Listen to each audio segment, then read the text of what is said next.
Welcome to our deep dive into the history of art and architecture. Oh, this is going to be good. It is. Get ready for a whirlwind tour of human creativity because today we're going way back to explore Okay. how our ancestors expressed themselves and what it tells us about who we are today. You know what's fascinating to me? It's not just about pretty pictures or impressive buildings. Hmm. It's about understanding that deep human need to create, to leave a mark on the world. Yes. It's a story that started Well- tens of thousands of years ago. Okay, let's rewind the clock to a time Mm-hmm. before written language even existed. Right. What can we learn from the art and architecture of prehistoric humans? Ooh. I always picture those cave paintings like something out of a movie. Those cave paintings are more than just ancient doodles. Okay. Take the ones at Lascaux in France. Mm-hmm. They depict animals Yeah. with incredible detail and skill, but Yeah. it makes you wonder about the artists. Who created them, their Mhm. lives, their Yeah. beliefs. I've always been fascinated by how those early artists Right. created such vivid images Yeah. with limited tools. Natural pigments, maybe some fingers or rudimentary brushes. Yeah. Did they have a specific purpose in mind? Or... I think a lot of people think Yeah. that those paintings played a role in rituals, Okay. perhaps to ensure a successful hunt or connect with the spiritual world. Interesting. It's a glimpse into their worldview, Yeah. their relationship with nature, and their Mhm. place in the cosmos. It's like they were trying to make sense of their world Exactly. through art. Yeah. And speaking of mind-blowing prehistoric art, Okay. what about the Altamira cave paintings in Spain? Oh, yeah. I've heard them called the Sistine Chapel of prehistoric art, Right. which is a pretty bold claim. It's a fitting comparison. Imagine entering a cave. And finding these incredibly vivid depictions of bison Wow. on the ceilings and walls. That's amazing. The way the artists incorporated the natural contours Wow. of the cave into their work adds a whole other layer of sophistication. Right. They weren't just painting animals, they were Mhm. creating an immersive experience. So we've got these incredibly detailed cave paintings. Yeah. But humans weren't content with just decorating caves. Right. They started to build. Right. And I'm not talking about simple shelters. Yeah. I'm talking about megalithic structures Uh-huh. that still baffle us today. Yeah. Like Stonehenge. Of course. Who hasn't seen a picture of those massive stones and wondered, Mhm. how on earth did they do that? Stonehenge is a testament Yeah. to early humans' understanding of astronomy Okay. and engineering. Right. It's mind-boggling to think I know. they transported those massive stones over 150 miles and arranged them with such precision Yeah. to align with the solstices. It's just incredible. What was their understanding of the cosmos? What beliefs drove them to undertake such a massive project? Right. We're still trying to piece together those answers. It's amazing to think that something built so long ago Mm-hmm. still holds so many mysteries. Yeah. But Stonehenge isn't the only ancient site Oh, no. that challenges our understanding of the past. Definitely not. What about Göbekli Tepe in Turkey? Oh, that's a good one. It's even older, right? Göbekli Tepe dates back about 12,000 years, Wow. which is even older than Stonehenge. Okay. And what's really fascinating is that it suggests complex societies existed much Yeah. earlier than we previously thought, Mm. even before the development of agriculture as we know it. So they were building these elaborate structures Yeah. before they even had settled farming communities. Yeah, That really flips the script it does. on our understanding of how civilizations developed. Exactly. It forces us to rethink our assumptions Yeah. about prehistoric cultures. Okay. It shows us that our ancestors were capable of incredible feats Yeah. of engineering and social organization Right. long before we thought possible. It seems like these early humans were driven by something Yeah. more than just survival. Mhm. There was this desire to create, Yeah. to build, Yeah. to leave a lasting mark on the world. It's a theme that we Yeah. see echoed They- throughout history. Absolutely. And as we move from prehistoric times Okay. to the rise of ancient civilizations, Right. that impulse to create only intensified. It did. Think of the Egyptians Oh, yeah. who took building to a whole new level They did. with those awe-inspiring pyramids. Amazing. Those pyramids are mind-boggling. I know. The scale, Yeah. the precision, Right. the sheer effort it must have taken to build them. It's crazy. It's hard to wrap your head around it Yeah. even today. Right. Did they really just build them as tombs? That's a good question. It seems like there's more to the story. The pyramids were much more than just tombs. Okay. They were statements of power, Yeah. expressions of religious beliefs, Right. and symbols of the pharaoh's connection to the divine. Wow. The pyramid's shape itself was symbolic, Okay. representing the sun's rays and the pharaoh's ascent to the afterlife. So they weren't just obsessed with death. No. They were celebrating life Right. and the continuity of existence beyond the earthly realm. Exactly. And let's not forget the Sphinx Oh, the Sphinx. standing guard over those pyramids, Yeah. like some enigmatic riddle. Right. It's more than just a pretty face, isn't it? The Sphinx, with its human head and lion's body, embodies strength, wisdom, Right. and royal power. Wow. It's another example of how the Egyptians imbued their art and architecture with deep symbolic meaning, connecting their earthly rulers Right. to the divine realm. We've talked about the Egyptians, Yeah. but they weren't the only ancient civilization making waves. No, definitely not. The Mesopotamians were also incredible builders, weren't they? Absolutely. The Mesopotamians had their own Okay. unique style and innovations. Yeah. Instead of pyramids, Okay. they built ziggurats, Right. these massive stepped temples Mm. that served as religious centers. Those ziggurats look like something out of a fantasy movie. I know, right? They're so different from the Egyptian pyramids. What was their purpose?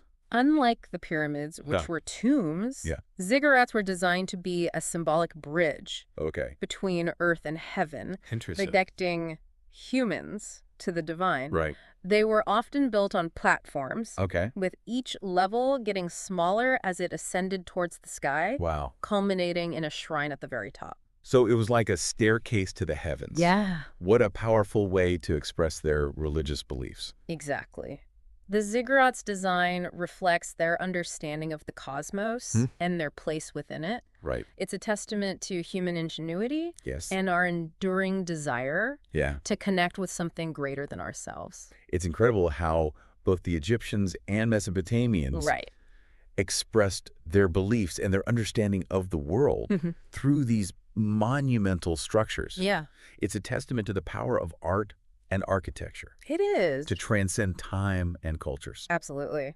And as we continue our journey through history, Yes. we'll see how that power continues to manifest in different forms, Yep. reflecting the changing values, Right. beliefs, and aspirations Yeah. of humanity. Speaking of journeys, Okay, we're just getting started. great. Next, we'll explore classical antiquity, Okay. a time when new ideas about beauty, harmony, and the power of human reason Yes. took center stage. From the mysteries of Stonehenge and the grandeur of the pyramids, we're stepping into a world that's a little closer to our own Okay. classical antiquity. Yeah. It's the time of ancient Greece and Rome, Right. and it feels like the birthplace of so much that shaped Western civilization. This period is fascinating because it marks a shift Okay. in how humans saw themselves and their place in the world. Right. We see the emergence of new ideas Yeah. about democracy, Oh, fun. philosophy, Yeah. and this incredible emphasis on human reason and potential. Right. And that's all reflected in their art and architecture. I've always been struck by how different the art of ancient Greece and Rome feels Yeah. from the art of earlier civilizations. It's almost like they discovered a new kind of beauty. Think of the Parthenon in Athens. Okay. It's not just a temple. Right. It's a symbol of Greek ideals. It embodies their belief in harmony, Okay. in the pursuit of perfection. I've seen pictures of the Parthenon. and Yeah. It's definitely impressive. Right. But I've always wondered what makes it so special, Yeah. architecturally speaking. Yeah. What did the Greeks figure out that other civilizations hadn't? They perfected what's called the Doric order. Okay. It's a specific style of column and entablature, Right. but it goes beyond just the style. Okay. Every element of the Parthenon, Yeah. from the proportions of the columns Yeah. to the placement of the sculptures, Okay. was carefully calculated Right. to create a sense of visual harmony. So it's not just about using the right style. Right. It's about the math behind it, Exactly. the proportions, Yeah. the way everything works together. The Greeks believed that beauty was rooted in order and proportion. Okay. and that these principles reflected the order of the cosmos itself. Interesting. They saw beauty as a reflection of truth, Yeah. something that could elevate the human spirit. That's interesting. It's like their architecture wasn't just about creating a building. Right. It was about expressing a whole philosophy of life. Precisely. And that philosophy extended to their sculpture as well. Okay. Think of the famous statue of Athena Parthenos, Okay. created by Phidias. It was housed inside the Parthenon Yeah. and was said to be so lifelike it was almost divine. I wonder what it would have been like to walk into the Parthenon I know. and see that massive statue of Athena, Yeah, the goddess of wisdom and warfare, right. towering above you. It must have been an incredible sight. It must have been an awe-inspiring sight. Yeah, It seems like there's a clear connection yeah. between Greek art and their mythology and beliefs. Did they always depict gods and goddesses, That's a good question. or did they explore other themes in their sculpture? Greek sculpture wasn't just about gods and goddesses. Okay. They explored other themes as well. Yeah. Themes that are still relevant to us today. They were interested in depicting human emotions, the beauty of the human form, Right. and even philosophical concepts, Okay. like the search for meaning and the struggle between order and chaos. It's incredible how they could express such complex ideas Yeah, through their art. it is. It makes me think that maybe we're not so different Right. from those ancient Greeks after all. Yeah. We're still grappling with the same questions of Yeah. who we are and what our place is in the universe. That's a great point. There's a timelessness to Greek art and philosophy that Yeah. continues to resonate with us today. Mm-hmm. But as we move from Greece to Rome, we see a shift in emphasis. Okay. While the Greeks were focused on idealism and perfection, Mm-hmm. the Romans were much more pragmatic Yeah. and focused on power and expansion. So how did that practicality translate into their art and architecture? Well, They must have been pretty good builders they were. if they were able to conquer and rule such a vast empire. The Romans were masters of engineering and construction. They took many Greek ideas and adapted them to their own needs and values. Right. They were known for building on a massive scale, Okay. creating structures that were both functional and impressive. When I think of Roman architecture, Yeah, the first thing that comes to mind is the Colosseum. of course. It's such an iconic structure. It is. Imagine 50,000 people roaring as gladiators clash. Whoa. That's how Rome showed off its might. The Colosseum is a perfect example of Roman engineering prowess. Okay. They used arches, vaults, Right. and concrete Okay. to create this massive amphitheater that Right. could hold all those people and withstand the stress of those events. So the Colosseum wasn't just about entertainment. Right. It was also a statement about Roman power and innovation. Exactly. The Colosseum was a symbol of Rome's ability to control and entertain the masses, but it was also a showcase for their technological advancements. Right. And that technology wasn't just for show. Okay. It was used to solve practical problems as well. You're talking about the aqueducts, right? Yes. Those massive structures that carried water over long distances Exactly. to supply Roman cities. Right. I've always found them fascinating. Yeah. They really show how the Romans were able to combine beauty and functionality in their architecture. The aqueducts are a testament to Roman ingenuity and their understanding of engineering principles. They were able to create these structures that spanned valleys and mountains, Incredible. bringing fresh water to their cities and enabling their population to grow and thrive. Wow. And they did it with a sense of grandeur and scale Right. that still impresses us today. It's like they were saying, Yeah. we can conquer nature and bend it to our will. There's definitely an element of that in Roman architecture. Yeah. They wanted to show the world that they were masters of their environment, and their buildings reflected that ambition. But their practicality extended to their art as well. Now that you mention Roman art, Yeah. I'm curious, how did their approach to sculpture differ from the Greeks? Well, Greek sculpture emphasized idealized beauty Okay. and the perfection of the human form. Right. Roman portraiture focused on realism, Okay. capturing individual likenesses with remarkable accuracy. So instead of striving for an ideal, Right. they were interested in capturing the essence of the individual. Precisely. They wanted to preserve the memory of specific people, Okay. their achievements, and Right. their personalities. Interesting. It's a fascinating contrast to the Greek approach and reflects a different set of values. It's amazing how these different artistic styles I know. give us such a clear window into the cultures that created them. From the idealism of the Greeks to the pragmatism of the Romans, we see how art reflects the beliefs and values of a society. And as we move beyond classical antiquity, we'll see how this interplay between art, architecture, and culture continues to evolve, reflecting the changing tides of history. Next, we'll journey into the Middle Ages, the time when faith takes center stage and inspires some of the most awe-inspiring architecture the world has ever seen. Amazing. Think soaring cathedrals, intricate stained glass, and a whole new way of thinking about the relationship between humanity and the divine. We've journeyed from the caves of Lascaux to the Colosseum of Rome, and now we're stepping into a world where faith takes center stage. It does. This era is often misunderstood. Sometimes dismissed as the Dark Ages. But it was a period of immense creativity and spiritual fervor. And that's reflected in the art and architecture of the time. When I think of the Middle Ages, I picture those grand Gothic cathedrals with their soaring spires and stained glass windows. There's something so majestic and mysterious about them. Gothic cathedrals were designed to inspire awe and wonder. Imagine walking into a Gothic cathedral. The light streaming through those stained glass windows would have felt like a glimpse of heaven itself. I've always been fascinated by those stained glass windows. They're like giant picture books telling the stories of the Bible. Exactly. It's incredible to think that they were created centuries ago, and yet they still have the power to move and inspire us today. They served an important purpose. Most people in the Middle Ages couldn't read.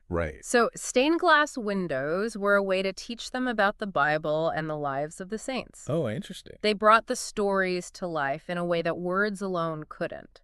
It's like they turned the whole cathedral into a visual Bible. Exactly. And it wasn't just the stained glass.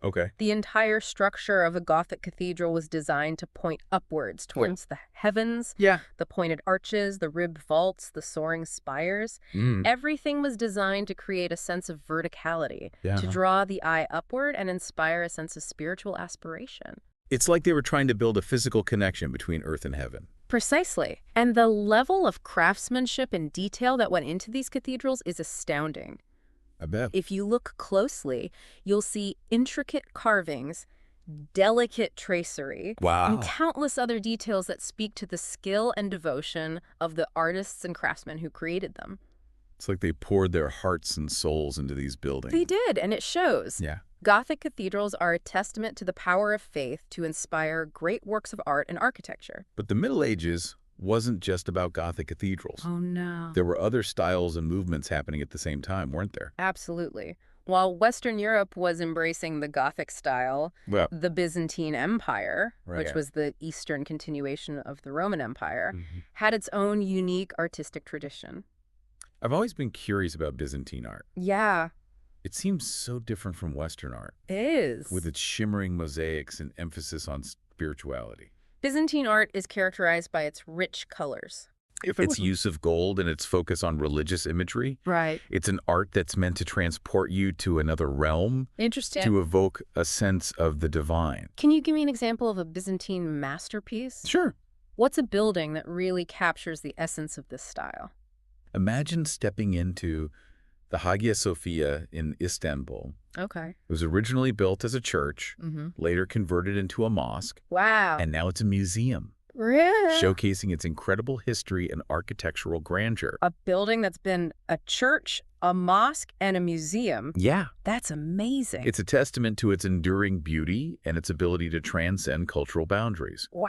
The Hagia Sophia is renowned for its massive dome, which seems to float effortlessly above the interior, creating a sense of awe and wonder. I can imagine. And the walls are covered in intricate mosaics depicting biblical scenes and religious figures, all rendered in shimmering gold and vibrant colors. It sounds absolutely breathtaking.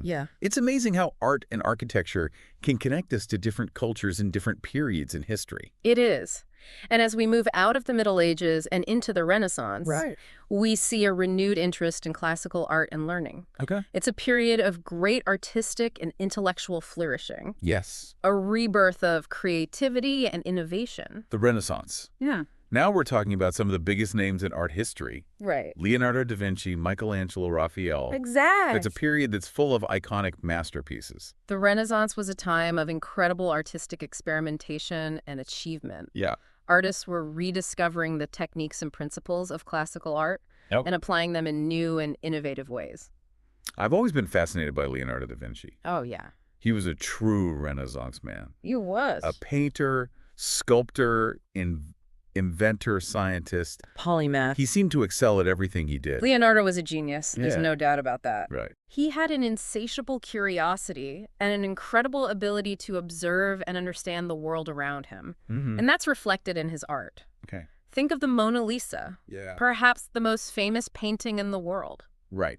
That enigmatic smile has captivated people for centuries. What's the secret behind her smile? What was Leonardo trying to capture? That's the mystery, isn't it? I guess so. Some say she's smiling, some say she's sad. Yeah. Leonardo used a technique called sfumato, which means smoky in Italian. Huh, interesting. He blurred the lines between light and shadow to create a soft, ethereal effect, giving her face a mysterious and ambiguous quality. It's a technique that really draws you in. It does. Makes you want to keep looking and try to figure her out. Exactly. And that's the power of great art. Right. It makes us think, it makes us feel.